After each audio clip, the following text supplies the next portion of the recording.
up guys, and welcome back to another episode of Bag Boys. Right, so as you saw in the intro, we've got this beautiful Raees in the shop this time. And there was a repair that I did on this car like a week ago. I just want to get some light in here quickly. So as you can see here, there is a spot that was cut open here and welded closed, and I put new rubberizer coating on here. That's why this section looks so fresh. But he knocked this nut off, and I basically cut in here, put a new bolt in there, tacked it on, and then closed up again. So that's what we did about 2 weeks ago, but this time around we are doing his calipers. So Raees has come in for us to sort out the color of the calipers. You did want to go blue, but there is no high heat blue available, so we're choosing to go silver instead. I'm gonna do a bit of an in-depth process on the car to show you guys how I do calipers. Of course, there are many ways, and there isn't a incorrect way to do it as long as the brakes are still working. But I'm just going to take you through what my method is to get it done. Other than that, I think we can get straight into stripping all the calipers off the car. And then from there, what we'll do is just get our sandblast parts ready, get our caliper bodies wire wheel down, and then we should be ready to spray the color on there. So let's get to stripping.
Right, so as you guys saw now, I made some substantial progress on the Raees brakes. You see I've got the rear bolts and as well as the part of the half of the caliper sandblasted. I wire wheeled some part of it. If you guys are doing it at home, you don't necessarily need a sandblaster. You can do it by just wire wheeling, but it makes the process a little bit quicker for me. But yeah, so the spots where the sandblaster was struggling, I wire wheeled a little bit, and now we sprayed it in this color. The customer did want blue, but he said if the high heat paint is not available in blue, we're just going to do silver. So yeah, unfortunately the high heat paint that I use, Rust-Oleum, the place that I go to, they only have red, black and silver available for doing calipers if you want your paint and primer to be high heat. But nonetheless, so silver it is. You see I got the front bolts sandblasted now, and we're doing the other half of the front calipers as well in the sandblaster quickly. You will also notice that I had a liquid here. This is degreaser, mostly degreaser and water, and I just used it to clean off the rubbers a little bit. So it's much easier to do this job if your calipers have not been sprayed before, because then it's generally just dust, brake dust and stuff like that you need to get off of the calipers. But when it has been sprayed, like this calipers has been sprayed twice already, you'll notice there's red and there's blue on here. It becomes a little bit more difficult, and especially if the overspray is already on the rubber, there's not much you can do, well, that I know of, to get this off here. If you do know of a process to get that off there, please let me know. But what I did was just soaked it in degreaser and then rubbed it on a cloth, and I got the most of it off as much as possible. There's still some bits, but anyway, so that's going to go back in. I cleaned the sliding pins off as well. There's a few parts of the brake assembly that needs copper slip on there, because it's moving parts in the assembly and you don't want it to be in there dry without any sort of lubricant on it. So I'll show you guys what that is in a bit. Right now I'm just gonna get back into sandblasting these calipers, and then the other half here. So if somebody comes to me, let me just go on this side, it's a bit better lighting for you guys, but if someone comes to me to do a caliper rebuild, then I take this off and sandblast it, because we'll have to take the line off and get the fluid out of here and bleed the whole system in any case. But in a situation like this where it's just a color change and we're not rebuilding any calipers, we leave the half that's connected to the brake system attached to the car, so that you don't have to go spend time bleeding brakes again, even though it makes it a little bit more difficult to get it clean. So this is just going to be wire wheeled. He also asked me to spray on the disc, which it's not something I generally do. Like if you have money or if you want to do a proper job, not to say that this isn't, but it would be best to buy new discs and new pads with your new color. Then you're going to get the best job possible, because the discs are going to look fresh. But in this case, these discs are still fine, so there's no need to replace them. We're just going to go ahead and spray the silver color on this rusty part as well and clean it up, and as well as the back dust cover plate, and touch that up as well. So yeah, that was a lot of talking, but I hope it made sense to you guys. If there's any questions, please go ahead and comment down below. For now, I'm going to jump back into sandblasting these calipers, so enjoy.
Okay, so it is the next day. I'm absolutely knackered. I'm freak tired at the moment, but we managed to get the calipers installed.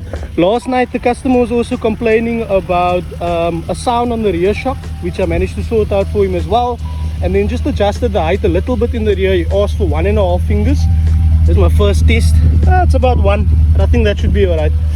But yeah, the car is done, and now we can get on to the next car. But before that, let me jump into some cinematics. Enjoy.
Raees caliper restoration. I hope you guys enjoyed that segment, but I am going to jump over to some Honda content now. So this is a 180i, all original, right?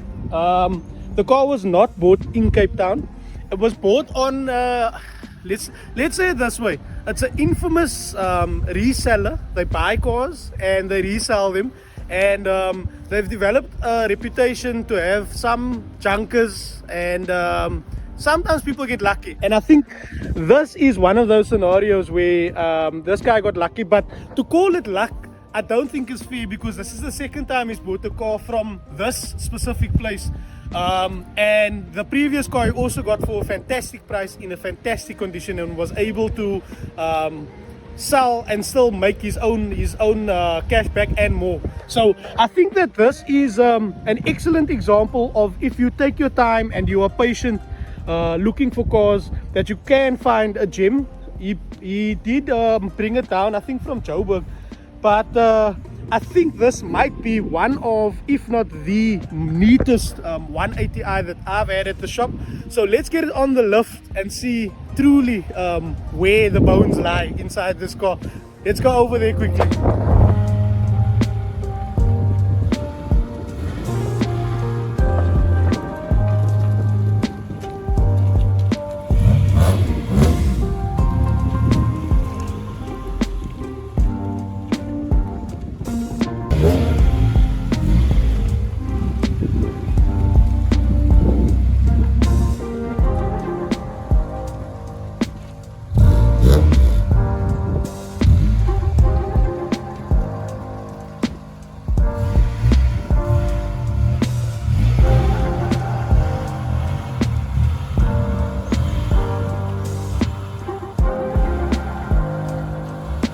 Right, so first of all, zinc, zinc, zinc, zinc with markings, zinc, zinc, flipping everywhere. No? You can see even the cover. Look how nice this cover still looks. No rust on it or anything.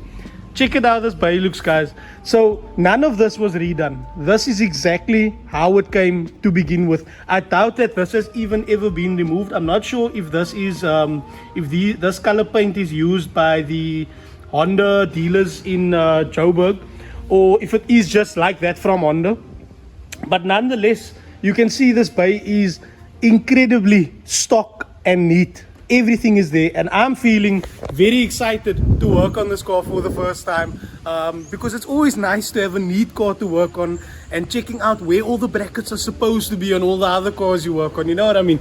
But anyway, so that's the engine bay. I'm going to put it up on the lift now, and then we can take the real test of checking underneath. I'm not going to look inside the wiper tray. I don't think that's necessary.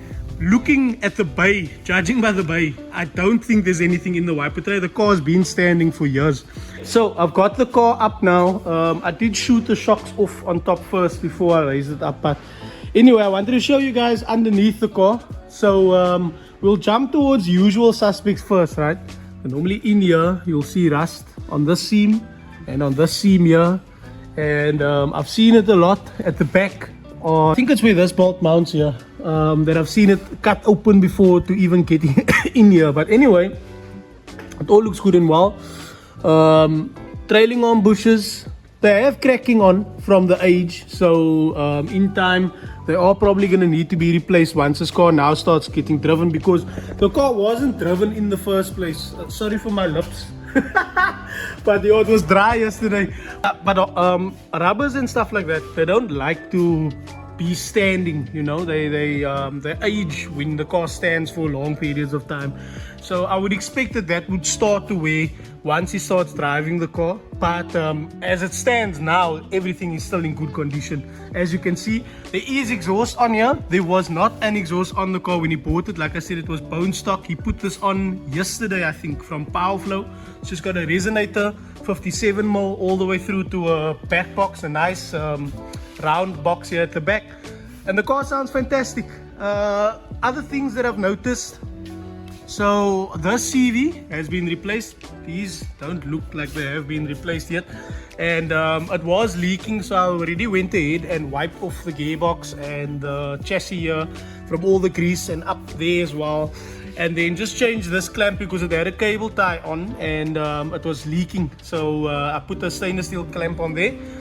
We are going to be fitting a lip on the car as well, so that's going to go on the front here. I don't think I've ever filmed fitting a lip. It's such a simple thing to do, but anyway. And of course we're putting a lowering kit in the car. So it's got a lowering kit here. It is a 40mm drop kit.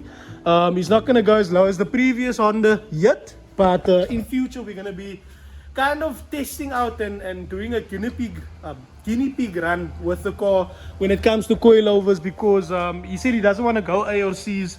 He wants to try something different, so that will be in future. I think what I'll do is I'll just keep vlogging this car as we continue to modify it, since it is going from stock to something that he's envisioning.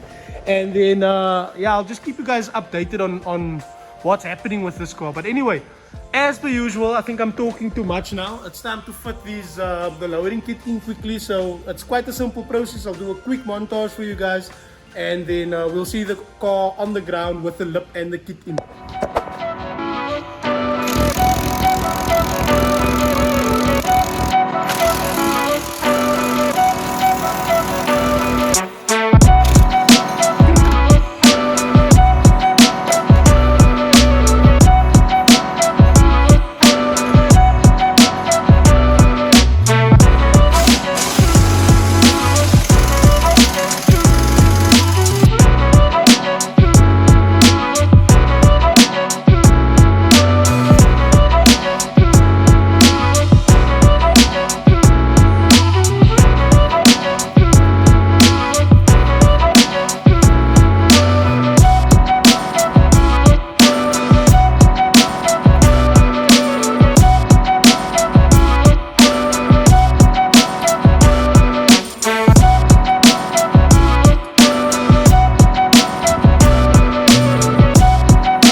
Okay, so for the third time, the first time my phone died, and the second time I didn't press record. But anyway, so as you guys saw, Zaid's car's here this morning. Zaid, can you introduce yourself again? This is Mr. VAD. I'm sure everybody watching my channel would know who this is, but he stopped by this morning just to do some things on his car. Since we're talking about it, I think I'll jump straight in here. So yesterday, myself and Zaid were just standing chatting about suspension and stuff, and we noticed that his shaft on the side is actually rubbing against the chassis leg. So it's not like a Mark 1 Golf where you can actually just C-notch the chassis and weld it up. It's only the part where the chassis leg is joined, the seam of the chassis, that is touching against the shaft. So hopefully we can just shave away a little bit there without having to weld, so that there's clearance for the shaft to come through. But I'll show you guys that when we jack his car up now. And then of course Mr. Zaid has his show here on Saturday as well, which I'm sure he's prepping for. So they're going to be using the clubhouse here at Killarney, which I showed you guys in the previous video, as well as the pits. Him and CAPETOWN, they're having a show here. So this video will probably be released after the show. and the show itself will probably be recorded in the next video. But anyway, we're gonna jump into Zaid's car. I just want to speak to you guys about Bertie, right? So the bakkie. So this bakkie this morning gave me problems with the battery, and I had to change the plugs as well, but it needs a lot of maintenance. So there's a lot of maintenance work we're gonna do on the bakkie to get it ready for the summertime, you know, and switch up the look a little bit. I know everybody loves the ABS, but I do want to try something different. So we are gonna change things up a little bit. And then you see here my passenger seat is deleted, but this is not permanent. It's just so that I could test all the equipment that I got, because this is all stuff that was laying at home. So I just wanted to test it in here. I'm actually going to make a solution where you can have a seat and you can have this full sound system in the bakkie. So that's going to be on a future video for you guys, as well as some modifications. Oh, and you noticed we've got a little bit of a steering wheel there. So there's a lot of bits and bobs that we're going to add onto Bertie, but I'll include that in another video for you. For now, let's jump over to Mr. VAD.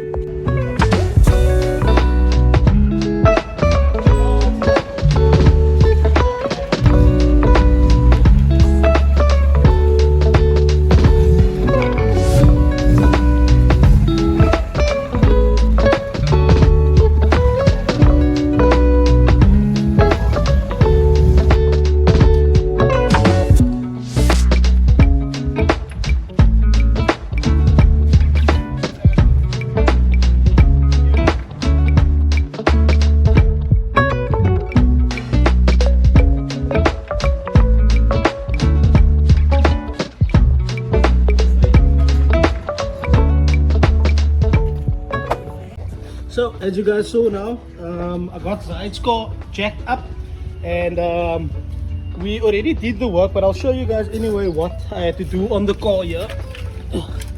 So yeah, I've sprayed here already, but you can see slightly there was a marking there where the shaft was rubbing against the chassis here. So you can see this is a seam over here. It's like 4 centimeters over here. It's like 1.5. So I've only trimmed less than 0.5 centimeter off of the seam without actually going too high, so the seam starts splitting. And then I've just covered it with a little bit of primer just to protect it from rust, and now I'm going to give it a rubberized coat, and then we should be good to go. So yeah, no welding needed this time around. But anyway, I'm just gonna finish that off, get the car on the ground, and then we can jump over to the next thing.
Alright guys, so as you see, we are at the vault performance this morning. Surprise popping, I guess. Billy, not gonna say hello to the people. Hello guys. But Robin is busy with something very spicy in the shop. He says it's 1 of 2, but I'm here just to see what's going on today with this car specifically. I didn't include it in the cinematics, but as you can see, 135i, and I don't think this belongs here. Is it the 125? 125. Look at guys, you know I'm not really a BMW guy. But anyway, Robin says 125, and as you can see, that engine does not belong in this. So what's that, Robin? It's a 1JZ that we busy with. 1J swap. 1JZ, we might do single turbo, space wise, D4D box with the bellow housing that the customer supplied us with. Okay. Yeah. So D4D being the Hilux, Yeah, Hilux gearbox, no? Yeah, so we just had the car prop guy come out yesterday. Okay, so that's why it's in for mock-up. Yeah. Oh. So once the prop gets back, then we do the mountings and then Alright, have alright. some fun. Away. So guys, you know, normally on the channel I do, when there's interesting cars, I do stop by and just kind of follow the build, but where I can, you know. So I thought I'd give you guys an update now while he's very much still in the beginning phase of the build, and then we'll come and check in maybe in I don't know how long he's gonna be, but he'll tell me when there's any updates for me to come look at. So yeah, very exciting and excited to see the outcome, bro. Yeah, so myself and Niyaaz, we busy with this project. So Niyaaz is from Culprit work, so he does all our in-house fabrication. Say. So yeah, this is the one, and then in probably next week we'll be getting the Toyota 86, also for a 1J. So that's build number 2 that I was talking about earlier on. Yeah, that one is a bit total different gearbox. We're gonna run on there. I think it's the 350Z box. Okay. That is running on there. But yeah, I'm excited for that one as well. So 1J plus 1J equals 2J, guys. So they're busy with a 2JZ in the shop. But anyway, as he mentioned now, him and Culprit Welding, they are together on these projects. So I did show Robin's details on the gate in front early on in the cinematics, but I'll leave both of their business description and details in the video down below. So if you go down, you'll be able to contact either one of them for any type of work that you need done. But yeah, like I said, we'll check in with us again at a different stage. For now though, I do think that it's time to end the video. So yeah, thanks again for watching, thanks for subscribing. If you did enjoy the video, go ahead and comment and like down below. And for now, bad boys, we out. Peace.